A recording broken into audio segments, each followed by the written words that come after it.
our Centimillionaire Fireside Chat. So, Richard, if you want to make your way to the stage, and also if we have John Lettera, if you want to make your way up to the stage here too, this is going to be How to Build 1 Billion in Assets platform with John and Richard. Let's give them a little round of applause as they make their way to the stage. Great, thank you, Charlie. One of the fun things we get to do running the Family Office Club is just interview people that I want to learn from, and then we just happen to do it in front of all of you and then try to keep it interesting for other founders. So I try to ask questions that I'm personally curious about. But we have here today with us John Lettera. Probably met with him in person now, 10 times.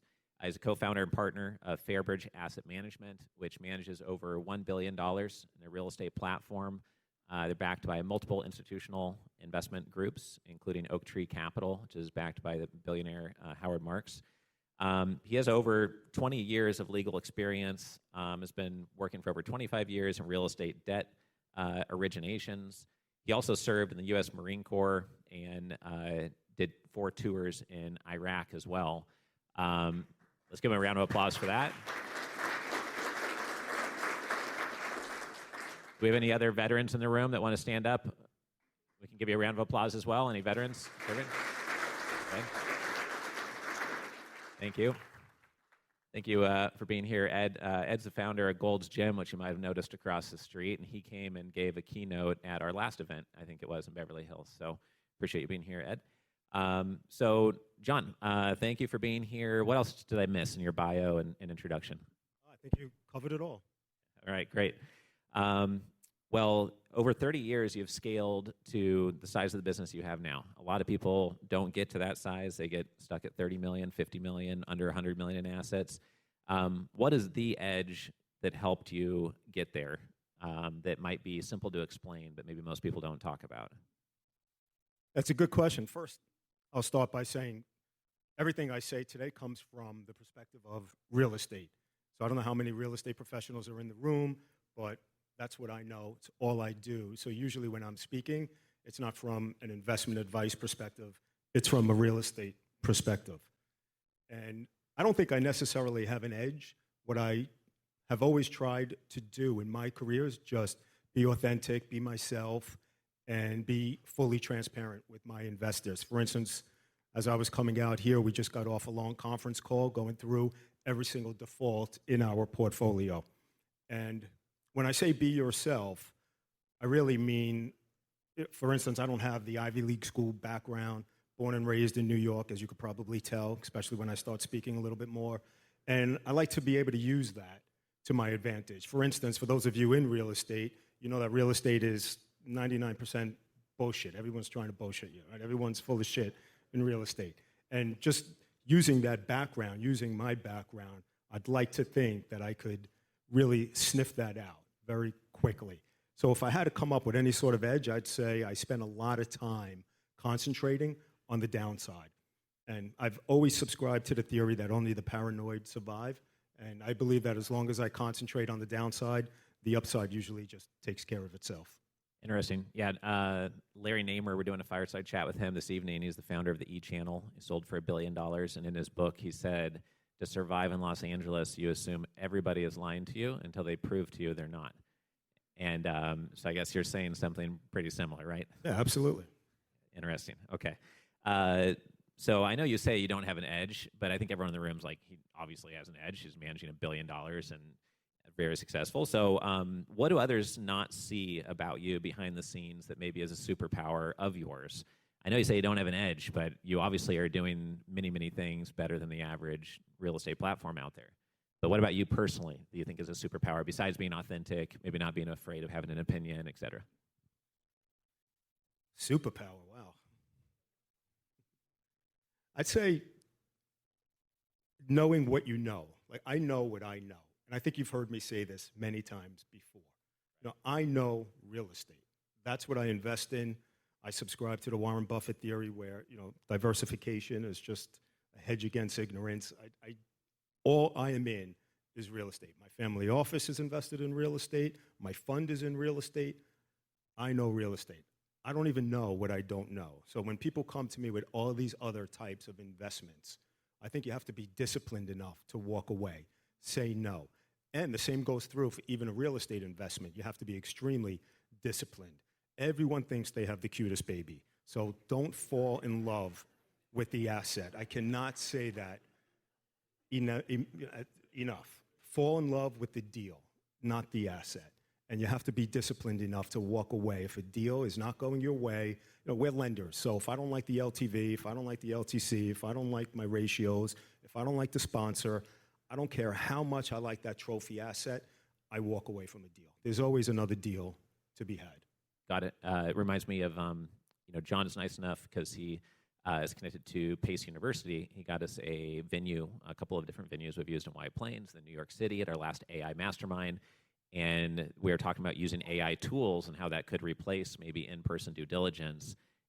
And John said every single time he wants to walk the property himself with the person who is wanting to acquire the property.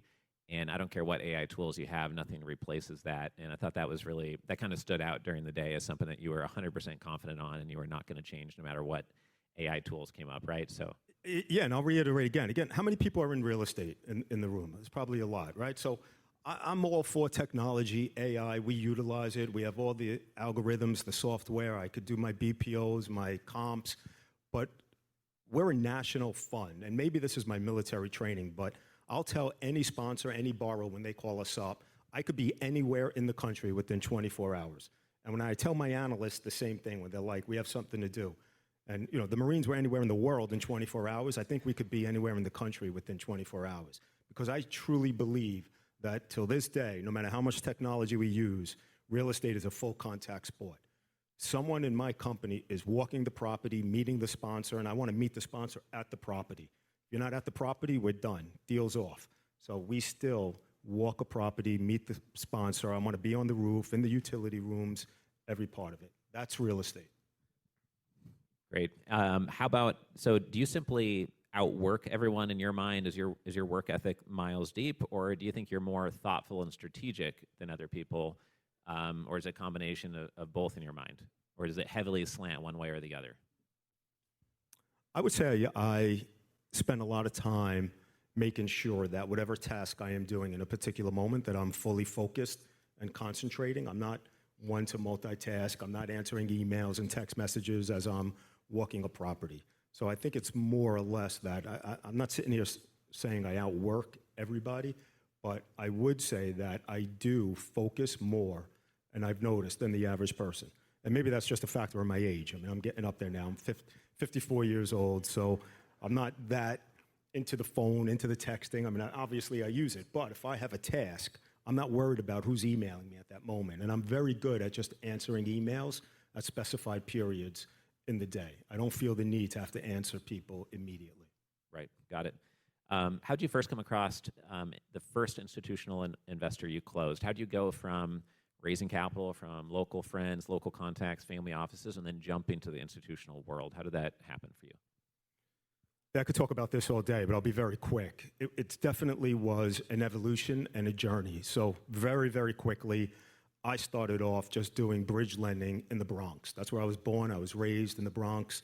For 10 years, I would not do a deal outside of the Bronx. It was what I knew. It was my comfort zone. I understood it, and I knew I could make money. The minute you gave me something in Brooklyn, it was like another country. I wasn't going to Brooklyn. I wasn't going to Queens.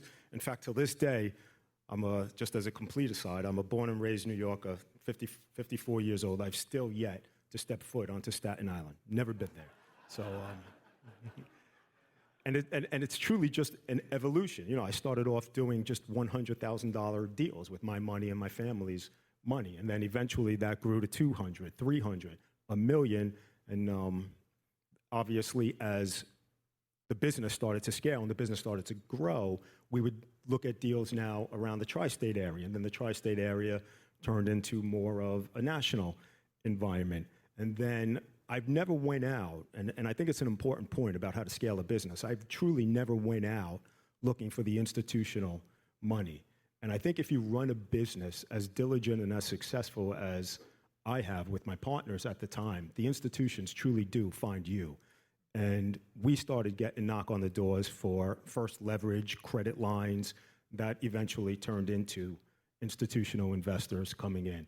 And then just to bring it full circle, that also brought a whole level, and I don't know if this is one of your questions, but it also brings an entire level of complexity. And that complexity was learned very difficult along the way. For instance, many institutions started knocking on my door wanting to invest big money, which I was happily ready to take. However, at that point in my career, I didn't have an audit, I didn't have third-party advisors, I didn't have the correct legal counsel, I didn't have fund administrators, and that was a whole process for me to learn. And over the years, I went and I spent the money to get an audit. I did all my legal documents the correct way with the big law firms. I went and got the largest fund administrator in the world, and eventually scaled and scaled and scaled. Okay, so would you say if someone here is in the room and they're at somewhere between 100 and 300 million of assets, that maybe overinvest in institutionalizing if they want to welcome those institutional investors? Is that kind of the AUM level to overinvest in all those things you just talked about once you're over 100 million for sure and you're climbing? I don't think there's necessarily a level. I think that if you truly want institutional money, you definitely need to have an institutional platform. No institutional will invest with you without an institutional platform. And you have to be able to pass this. So there's third-party due diligence people out there that do it. Like there's Mercers of the world and Fact Rights, and you have to be able to pass their due diligence requirements. And it took me many years to get the top ratings on each of these third-party due diligence requirements. So spend the money. And believe me, I wasn't making a ton of money in my fund where I could go out and spend $100,000 and start doing audited financials on a quarterly basis. But I did it. I didn't have the money to go hire some of the largest law firms, you know, our lawyers at Goodwin Procter, to do all my REIT documentation, but we did it. We now have offshore funds, Cayman funds, auditors. Opus Fund Administration does our NAV on a monthly basis. Like, these are all the institutional type things that you have to do if you truly want that institutional capital. If you don't spend the money, spend the time, and do it, I am telling you, you're wasting your time. You will never raise a dime of institutional capital. Great, thank you. So we talk a lot about being ultra healthy, not just aiming at being ultra wealthy. Do you see your health as simply a smart investment or an advantage that gives you more energy in your business? Where do you see that all fit in? I got to chase these borrowers. I'm constantly running after borrowers, and who's not paying, I got to get them to pay. So but there's some, I'm being a bit funny, but there is a little bit of truth to that. I mean, we've had several instances where there were some issues with certain borrowers. But, you know, health has always been a large part of my life. Obviously, I have a military background, so it was instilled in me at a very young age. But I also, if I don't start my day off with some sort of a workout, I just do not have that mental clarity or that focus that I need to get through the day. I believe it goes hand in hand. I truly do. Right, for sure. Was there some point of increased momentum, a choke point you acquired, or something that you did and then everything went straight up afterwards? It felt like you just started going 70 miles per hour instead of 40 miles per hour between, you know, $1 million and $1 billion. Do you notice an event? Yeah, the event had nothing to do truly with an investment. Like, I've never, in my 30 years of being in this business, changed my investment philosophy. It has always been the same. And for those of you, again, in real estate, I just stick to the basics of real estate: invest in good assets, good jurisdictions, good basis. So that's never changed. But what truly catapulted my fund to get into the $1 billion realm is, as I was saying, the minute I institutionalized my platform, the money started really coming in, And what do I mean by that? Again, just to reiterate, the minute that we got or started to get audited financials, and now I had 1 to 2 years of audited financials behind me. The moment that I hired Opus Fund Administrators as our fund administrator, now I have my NAV done, my NAV on a monthly basis, and newsletters. Once we had that institutional platform, then the money really started coming in. That catapulted us. Great. What's a $1 million insight that you could provide that you don't hear people say at investment conferences? Maybe it's counterintuitive. It's something you haven't said yet today. Just put big pressure on you. What's a $1 million insight for everyone here? I would say some of my best opportunities in my career have grown out of problems. And usually, for the most part, I've noticed that problems are a blessing in disguise, and they can be an opportunity in disguise, especially in real estate. And like I said, some of my best investment options. Some of my best investments that I've done arose out of problems along the way. And I've always said to everyone in my company, you know, a problem is only a problem if it can't be fixed. And usually every problem could be fixed. Right. We had a $5 billion real estate platform head on stage at our last Investors Summit, and he said that 90% of his problems are people problems, 90% of his opportunities are people opportunities. So as you've built up your team, any tips for those building platforms on recruiting best talent, or who you look for, or what you look for in their background? Like, do you hire a lot of past military folks because of your background, or any other tips or suggestions on that side? You just got to get out there. I mean, for me, almost every single person that I've hired has sat on the other side of the table. That's my biggest recruiting technique, is just seeing how other people operate across the table, negotiating techniques, how they underwrite, how they look at real estate deals. I would say 90% of the people we've hired are people that I've seen doing business with. Sure.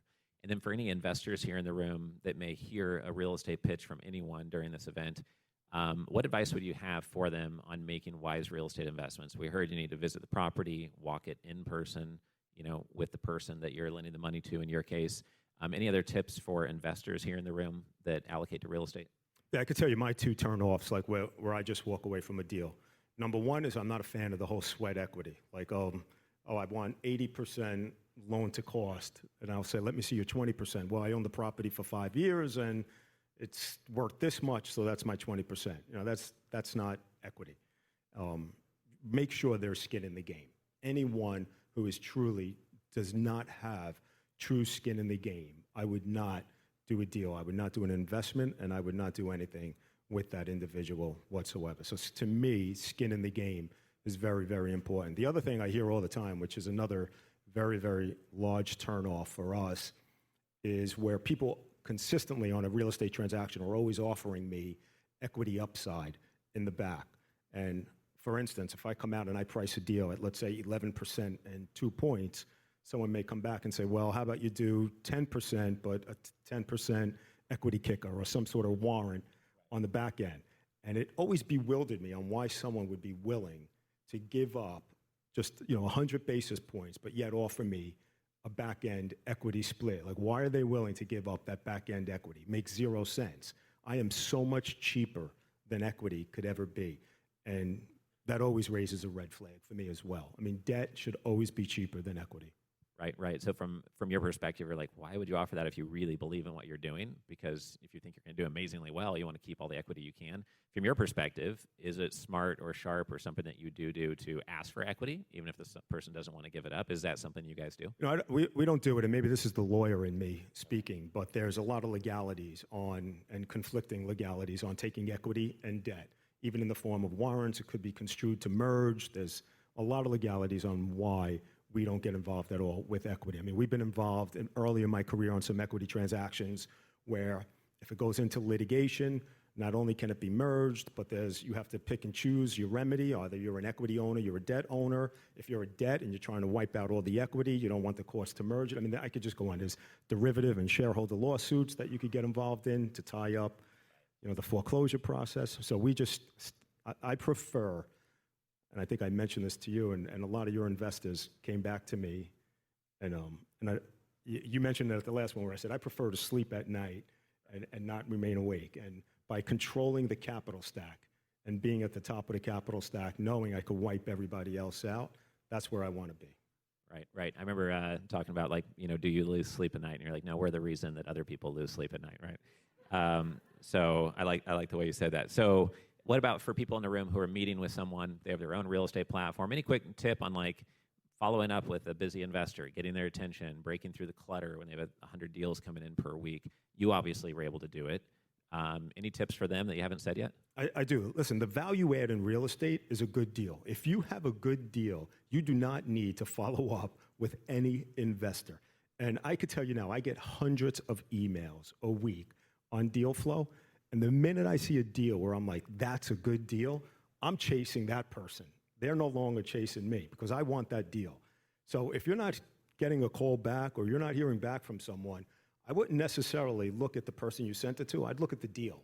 Because again, the value add in this business is deals. Everybody wants deal flow and good deal flow. And it is so difficult to get.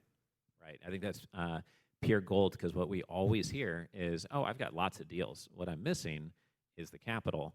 I could do $1 billion in deals this month if I had all the investors, but so does anybody who can access LoopNet, right? It's like, you want the 1 out of 1,000 deal, and that's exactly what you're saying, is that, and a lot of people don't see deal flow connected to their ability to raise capital, but if you have amazing deal flow, which is like why you're here on stage, to get access to more deal flow, if you have amazing deal flow, you're going to raise more capital because other people don't have the same deal flow you have, right? That's like another way of saying what you just said. 100%. That's it. Awesome. Great. I think that was a great note to end on that we didn't plan on asking you about, but I think that people really need to hear that like much more often, and it hasn't come up on stage much. So that's awesome. Let's give John a big round of applause. Thank you. Thank you.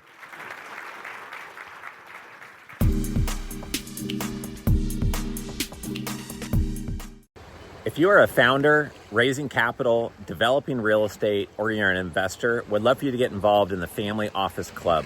I've run this community for 18 years now. We've hosted 300 live events. We have 17 million social media group members and followers. We have the #1 YouTube channel on family offices. We have the #1 most popular podcast on family offices. You can learn more about us and our membership options at familyoffices.com. We have 30 in-person events planned in 2026 and another dozen events this year. Please go to familyoffices.com to learn more.